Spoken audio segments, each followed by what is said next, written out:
You heard an overview of what community organizing is from organizer and community organizing professor Barry Chuckaway. I wanted to expand on a few of these ideas.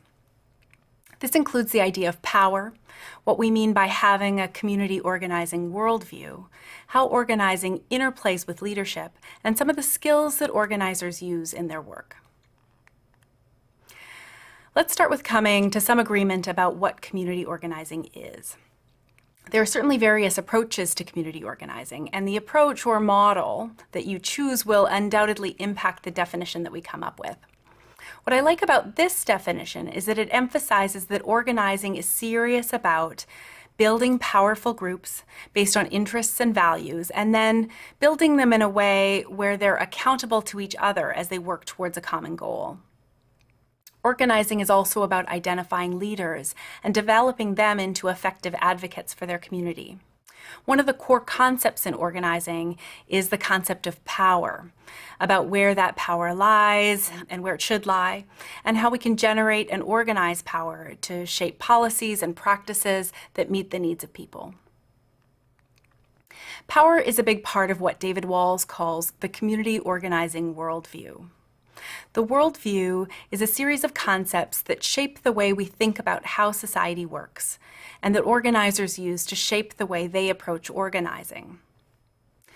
The concept of power is hard for some people to get behind. It certainly has negative connotations, and people have had experiences where power is only harmful.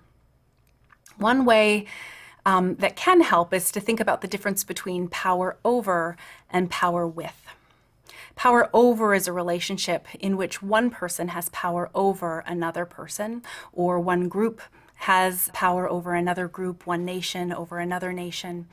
It's a relationship where dominance and perhaps coercion are used. And this power is often used before other alternatives are sought. Here's an example of power over. Let's say you attend a meeting of your town council and share your views on a possible road building project. You're given 3 minutes to speak. And at that 3-minute mark, you still have some important things to say, but a council member cuts you off mid-sentence and calls the next person to the microphone. In this scenario, it's clearly the council members who hold the power. They've decided when you're done speaking, even if you have more important information to share. The power over model is embedded into our social systems, practices, laws, structures, norms, traditions, and our habits, at home, at school, at work, and in our communities. Also in our government institutions, really everywhere. It's so prevalent, so much a part of our daily existence that often we don't even see it. So the power alternative to power over is power with. I think the biggest thing about power with is that it acknowledges that we're all a part of the same system. Power with often emerges organically from the participants who are involved and then grows stronger the more that it's put to use. It also includes the belief that one person or one group is not in a position to know what's best for another. Let's look at our same town council scenario. In a power with situation, it might go more like this. You get your same 3 minutes to speak, and again, you're stopped after 3 minutes. This time, though, the council member offers to hear more from you after the meeting. And then when the meeting ends, she actually does follow up. She and 2 other council members sit down with you. They take notes while you finish your comments. One of them asks for your phone number and promises to keep you informed. Another gives you his cell phone number and email address so that you'll have another channel for expressing your concerns. How is this different? In the latter case, you're both seen as a part of the same system. You both have some important role to play in the process, and that role is acknowledged and respected. Now, power over takes less time than power with. I often think this is why people go with power over. I see it with employers all the time. It's easier to just tell someone what to do, right? But does it have the same long-term impact? Absolutely, it does not. Another thing we think about often in organizing work is the conflict between the world that is and the world that should be. Certainly things are the way they are.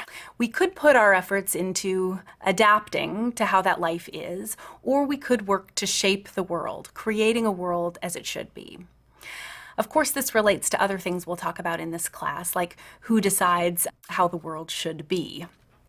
It also relates to one of the big tensions in our field between putting efforts into prevention versus intervention. Organizing work largely focuses on creating the world or community or system that should be.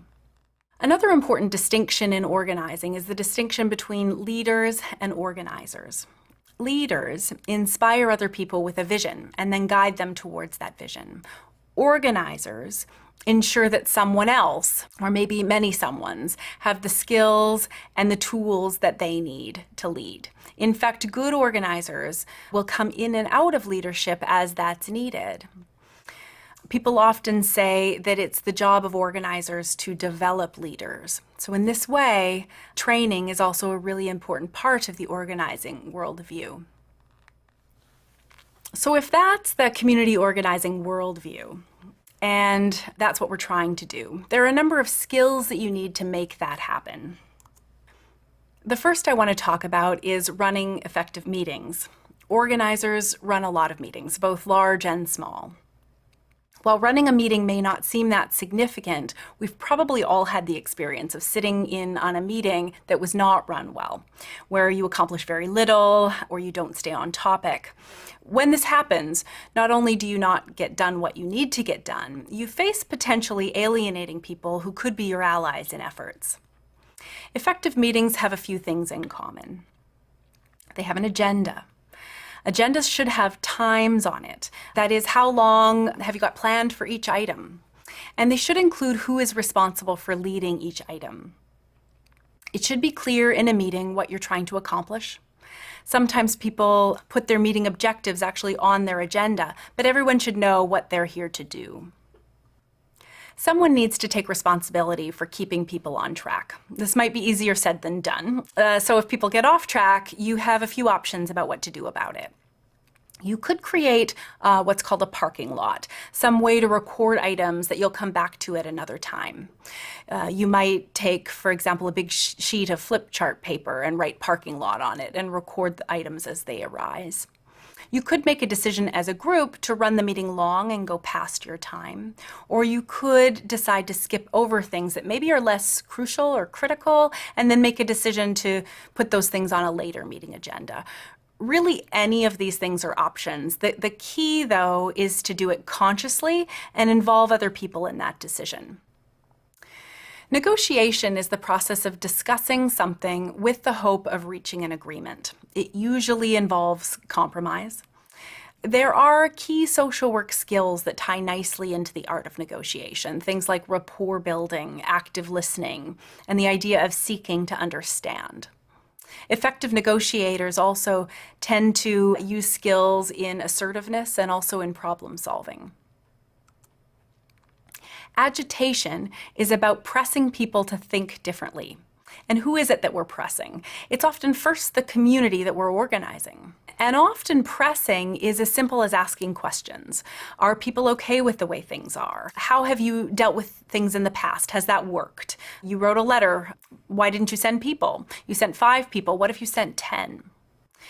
A lot of people say that the sort of social action that we're seeing on our streets around the 2016 election was a form of agitation. Now, I do think that it's important to think about when to push and how far you push. Organizers and social workers stir things up, and we should. But this must be deliberate, and it has to be planned because it can backfire when it's not. We want to make sure that we can be heard and aren't just dismissed as the troublemakers. For example, when I was working at a cancer support organization, if I wanted something within a hospital system to change for patients, agitation might be a tool that I would use to get it changed for this patient, right? But I also need to think about long-term impact for others down the road, and how maybe if I'm agitating in a particular way, it may not be so positive in the long run for people going forward. Other core skills needed in organizing are discussed in more detail throughout this course. These include fundraising. We're going to spend a whole module on where our funding can come from for our change efforts. We need to know how to assess and thoroughly understand needs and assets. We have to be able to speak publicly and use social media effectively. And we need the ability to strategically plan for and also to implement change. We need the ability to work with the people on our teams and acknowledge how to effectively evaluate your efforts. Of course, this is not an exhaustive list, but it does give you a summary understanding of some of the core skills used in this dynamic field.